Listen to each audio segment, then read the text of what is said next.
पुण्यवान है। पापी लोगों के लिए तो दुर्गति इंतजार करके बैठे हैं। नरक, प्रेत, तिर्यक, असुर, ये अपाय गति है, ये दुर्गति है। जो पाप करते हैं खींचता हुआ वो लोग दुर्गति में जाते हैं, मगर जो पुण्यवान है वो सुगति में आते हैं।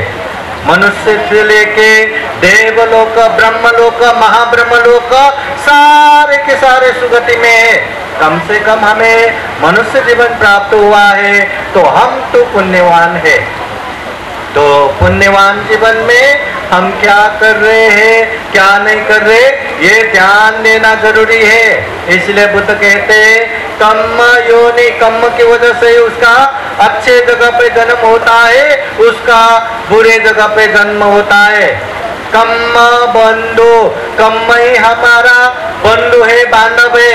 अपना चरित्र, अपना कर्म अच्छा नहीं रहा ना, एक ही माँ के पेट से जन्म हुए भाई भाई बहन बहन भी दुश्मन की तरह रहते हैं, शत्रु की तरह रहते हैं।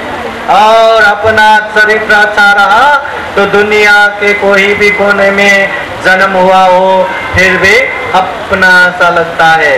इसलिए ये कर्म की वजह से ही वो उसका अच्छा बुरा बंधु बनता है। कर्मपति शरणा, हमारा सही शरण भी यही कर्म है। कितना भी हम बुद्ध धम्म संघ के शरण जाके बैठो, बुद्धं शरणं गच्छामि, धम्मं शरणं गच्छामि, संघं शरणं गच्छामि, दिन भर रात भर जपता रहो, पूजा करता रहो, पाठ करता रहो, ये हमारा कल्याण करने वाला नहीं है। जब तक हम बुद्ध को सही रूप से अनुसरण नहीं करेगा, धम्म को सही रूप से अनुसरण नहीं करेगा, संघ को सही रूप से अनुसरण नहीं करेगा, हमारा कल्याण होने वाला नहीं है। इसलिए हमारा काम ही अच्छा होना चाहिए। हमारा शरण यही है। यं कर्मं करि संति, जो जैसा कर्म करता है, कल्याणं वा पापकं वा, चाहे अच्छा करो चाहे बुरा करो, तस्सदायादा भविष्यन्ति, उसको वैसा ही परिणाम मिलता है। यादि संगोपते बीजं तादि संहरते फलं। बुद्ध कहते हैं जैसे खेत में काम करने वाला किसान खेत में जो अन्न जो बीज डालते हैं वही वहाँ अन्न फलते हैं। धान का डाला तो धान ही, गेहूं का डाला तो गेहूं ही। वैसे ही जैसा काम हम करते हैं वैसा ही परिणाम आएगा। हम सामने वाले को खूब चिड़चिड़ होकर बात करेंगे, खूब गुस्सा से बात करेंगे और हम चाहते वो हमें जी हजूर करके बात करे, ऐसा होगा क्या? नहीं होगा। और आप अच्छे से संयमित होके बात करेंगे तो सामने वाला भी वैसा ही बात करेगा। जैसा हम एक्शन करते हैं वैसा ही रिएक्शन आता है। ये प्रकृति का नियम है, तथागत बुद्ध के ये कर्म सिद्धांत है। इसलिए उपासक उपासिकाएं हमेशा याद रखना, सभ्य सत्ता कर्म सका, हम जो जैसा कर्म करते हैं परिणाम वैसा ही मिलेगा। एक बात ध्यान रखना, किच्छु मनुष्य पति लाभो, ये महाकारुणिक तथागत बुद्ध कहते हैं ये मनुष्य जीवन दुर्लभ है, अमूल्य है, प्राणी जगत में सर्वश्रेष्ठ है। परंतु उपत्तिया सहवेदं मरणं आगतं सदा, तथागत बुद्ध ये भी कहते हैं जो यहाँ उत्पत्ति होता है विनाश निश्चित रूप से होता है। जो जन्म लेते हैं मृत्यु भी निश्चित रूप से होता है। इतना दुर्लभ जीवन होके भी ये हमेशा रहने वाला नहीं है। अजर अमर ध्रुव नित्य शाश्वत नहीं है ये जीवन। इसलिए इतना दुर्लभ जीवन को सही मायने में सही रूप से सदुपयोग करना चाहिए, ये तथागत बुद्ध कहते हैं। बुद्ध बार बार कहते हैं तुम में ही की संगातपो अखाटारो तथागता, करना तुम्हें ही है, करना हमें ही है। बुद्ध केवल राह दिखाता है, बुद्ध केवल मार्ग दिखाता है।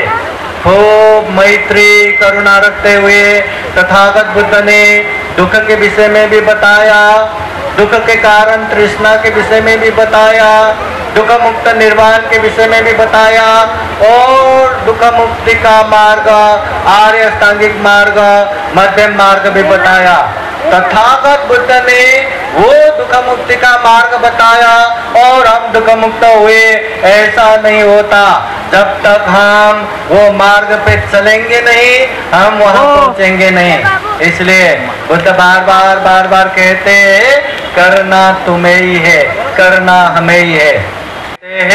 कभी कभी पालन करने से हमारा कल्याण नहीं होगा, निरंतर पालन करना चाहिए, परिपूर्ण रूप से पालन करना चाहिए, तभी हम दुख मुक्ति के मार्ग फल प्राप्त कर सकते हैं। यहाँ बहुत सारे उपासक उपासिकाएं सालों साल से धम्म देशना सुनने वाले श्रद्धावान उपासक उपासिकाएं हैं। बुद्ध कहते हैं, जो व्यक्ति को ये रियलाइज होता है, ये महसूस होता है कि मुझे धम्म में खूब गंभीर होके आगे बढ़ना है, इतना दुर्लभ जीवन मिला है, इसको हम ऐसे ही नाश नहीं करेंगे, कुछ न कुछ हासिल करके ही रहेंगे। अब हमें क्या करना है, अब हम क्या करें? तो ऐसे समय में तथागत बुद्ध कहते हैं, जो उपासक उपासिकाएं सही मायने में धम्म में आगे बढ़ना चाहते हैं, तो सबसे पहले श्रद्धावान बनो। क्या बनो? क्या बनना है? श्रद्धावान बनना है।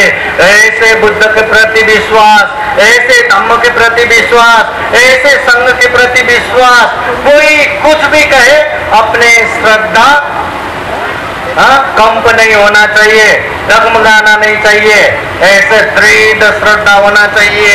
जो हम बुद्ध की वाणी सुन रहे, इससे हमारा कल्याण होगा, होके ही रहेगा, ये श्रद्धा भाव होना चाहिए। विश्वास रहा, श्रद्धा रहा, तो दान भी खूब अच्छे से दान दे पाएंगे, खूब अच्छे से शील पालन कर पाएंगे, खूब अच्छे से ध्यान साधना कर पाएंगे। श्रद्धावान होना चाहिए। उसके बाद तथागत बुद्ध कहते हैं, जो श्रद्धावान बनते हैं, अब उसको आगे बढ़ के शीलवान बनना है, हमेशा शील पालन करना है। आप लोग कभी कंपेयर करके देखते हैं कि नहीं, तुलना करके देखते हैं कि नहीं? एक व्यक्ति है यहाँ हिंसा करने वाले, एक व्यक्ति है यहाँ हिंसा ना करने वाले। आप लोग बताइए, हिंसा करने वाले अच्छे से जी पाएंगे या हिंसा नहीं करने वाले अच्छे से जी पाएंगे? हाँ? हिंसा करने वाले को अनेक परेशानियां है, जीवन का अनेक खतरा है, हाँ, वो अच्छे से जी नहीं पाएंगे, और पाप और कुशल तो कितना कितना। और हिंसा न करने वाले व्यक्ति सबसे आराम पूर्वक मैत्री करुणा रख के अच्छे से जी भी पाएंगे और पाप से दूर भी हो पाएंगे। इसीलिए हिंसा ना करने में कोई तकलीफ नहीं है, कोई दुख कष्ट नहीं है, कोई पैसा नहीं लगता, उल्टा अनेक पाप से दूर होके आराम से जी पाएंगे। इसलिए कम से कम गृहस्थ जीवन में हिंसा नहीं करना, चोरी नहीं करना, व्यभिचार नहीं करना, झूठ नहीं बोलना, नशापता सेवन नहीं करना, अच्छे से शीलवान बन के पालन करना है। उसके बाद तथागत बुद्ध कहते हैं, उससे आगे ये श्रद्धावान बनने के बाद, शीलवान बनने के बाद अब क्या करना है? तो बुद्ध कहते हैं, लज्जा भय बना के रखो, पाप करने में लाज, पाप करने में डर बनाए रखो। उसके बाद क्या करना है? श्रुतवान बनो, बहुत सारे अच्छे अच्छे बातें सुनते जाओ, पढ़ते जाओ, समझते जाओ। जितना समझेंगे उतना आगे बढ़ पाएंगे। समझ होना बहुत जरूरी है। ना समझ एक अंधकार की तरह है और समझ लाइट की तरह है। जीवन में अनेक चीज स्पष्ट दिखाई देता है। इसलिए अच्छे धम्म का जानकारी लो, अच्छे ज्ञान बढ़ाते जाओ, बहुश्रुत बनो। और उसके बाद क्या करना है? त्यागवान बनना है, दान देते रहना है। जो हम श्रद्धा से अपने चीज दूसरों को देते हैं उसे दान कहते हैं। अपने मेहनत से कमाए हुए दान संपत्ति दूसरों के हित कल्याण के लिए भी दान देते जाना चाहिए। दान देने में किसका कल्याण होता है? माइटी है किसका कल्याण? बहुत सारे लोग कहते हैं ना, मैं दूसरों के हित कल्याण के लिए दान दे रहा हूं। नहीं, दूसरों का हित कल्याण होगा नहीं होगा ये पता नहीं, परंतु दान देते ही पुण्य मिल गया। वो पुण्य न जाने कितने कितने सुख शांति का कारण बनेगा। तो कल्याण किसका हुआ? दान देने वालों का। दान देने वाले का चित्त और दान देने वाले का चित्त बराबर नहीं रहता। दान देने वालों के मन में त्याग चित्त, श्रद्धा चित्त भरा रहता है। इसलिए दान देने वालों का कल्याण है। लोभ चित्त को भी दमन कर सकते हैं। इसलिए दान देते रहना है, दान का अभ्यास करते रहना है। जो दुख मुक्त बनना चाहते हैं, यहाँ एक बोतल है, देखिए, अगर ये बोतल को ढक्कन निकाल के इसको हम ऐसा उल्टा करेंगे ना, इसमें जितना भी पानी है, ठेम्ब ठेम्ब शुद्ध, सारा का सारा पानी निकल जाएगा, कोई भी पानी इसमें नहीं रहेगा। दान देने वाले जो दुख मुक्त होना चाहते हैं, बुद्ध होना चाहते हैं, ऐसा व्यक्ति इस तरह से दान देते हैं। अपने पास ये मला पाइजे ऐसे बचा के नहीं रखता। दूसरों को जरूरत पड़ा, आवश्यक पड़ा, ऐसे दान देते जाते। ऐसा त्याग चित्त होना चाहिए। ऐसे संघ कार्यक्रम में 5000 दान देना है तो 5000 तो ये आपने कहा हमारी श्रद्धा से, ये उसके तरफ से, ये उसके तरफ से करके भर के दान देने की वो श्रद्धा चित्त होना चाहिए, ये त्याग चित्त होना चाहिए। जितना दान त्याग करेंगे उतना बढ़ चढ़ के आएगा। जो यहाँ श्रीमंत है, धनवान है, सारे के सारे दान दे के आए, इसलिए वो श्रीमंत हुआ है, ये तथागत बुद्ध कहते हैं। इसलिए त्यागवान होना है। फिर तथागत बुद्ध कहते हैं, अगर दुख मुक्त होना चाहते हैं तो प्रज्ञावान होना है। हर चीज को सही रूप में समझना है। दुख को दुख के रूप में, दुख मुक्त निर्वाण को निर्वाण के रूप में, जो जैसा है यथाभूत ज्ञान रखना है। शील समाधि के लिए, समाधि प्रज्ञा के लिए, प्रज्ञा दुख मुक्ति के लिए, ये तथागत बुद्ध कहते हैं। इसलिए जो दुख मुक्ति के मार्ग पे चलना चाहते हैं, ऐसे उपासक उपासिकाएं ध्यान रखना, श्रद्धावान बनना है, शीलवान बनना है, लाज शर्म पाप करने में रखना है, बहुश्रुत बनना है, त्यागवान बनना है, प्रज्ञावान बनना है। और सबसे महत्वपूर्ण बात, बाबा साहब ने जो धम्म की दीक्षा लेके अपनों को धम्म की दीक्षा दिया, वो धम्म को खूब अच्छे से जान के समझ के व्यवहार में पालन करना है। जितना पालन करेंगे उतना हमारा कल्याण होगा, हमारे अपनों का कल्याण होगा। इसलिए आज के संगदान में धम्म देशना देने वाले पूजनीय भिक्षु संघ बहुत सारा है, ज्यादा धम्म देशना लंबा नहीं करते। और इस तरह का धम्म देशना अपने बुद्धांश टीचिंग यूट्यूब चैनल में भी भर के पड़ा है, हजारों है। आप लोग वहाँ भी अपने समय के हिसाब से सुन सकते हैं, देख सकते हैं। फिर एक बार विशेषतः महामानव मानवंदना संगदान समारोह में उपस्थित संपूर्ण उपासक उपासिकाएं सबके जीवन में खूब सुख हो, शांति हो, मंगल हो, कल्याण हो। इस संगदान का नेतृत्व करने वाले संयोजक पूजनीय भिक्षु शीलबोधि ठेरो प्रमुख, संपूर्ण भिक्षु संघ और हमारे पूजनीय भदंता विशुद्धानंद बोधि महाथेरो पंडित जी को भी ससम्मान बुद्ध का आशीर्वाद, धम्म का आशीर्वाद संघ का आशीर्वाद रहे, बुद्ध शासनिक कार्य में निरंतर अग्रगामी होके दुख मुक्त निर्वाण की तरफ निरंतर आगे बढ़े, सबका कल्याण हो, सबका मंगल हो, ऐसी कामना करते हुए ये धम्मदेशना यही समापन करते हैं। सबका मंगल हो, सबका कल्याण हो, भवतु सब मंगलम।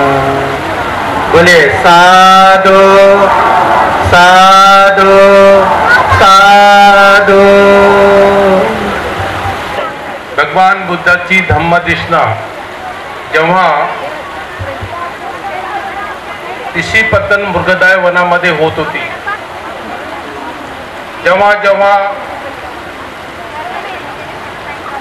भिक्खू संघ असा स्तब्ध असायचा की एक एक शब्द त्यांच्या हृदयाच्या पटलावर पडायचा आणि त्याचा तो सुखद आनंद अनुभवायचा। धम्मदेशना खूप मन लावून ऐका, खूप प्रेमाने ऐका, अंतकरणाच्या आपल्या पटलावर ती धम्मदेशना आदळेल आणि त्याचे तरंग आपल्या शरीरामध्ये उमटतील, तर तुम्ही धम्मदेशना ऐकल्याचं समाधान मिळेल।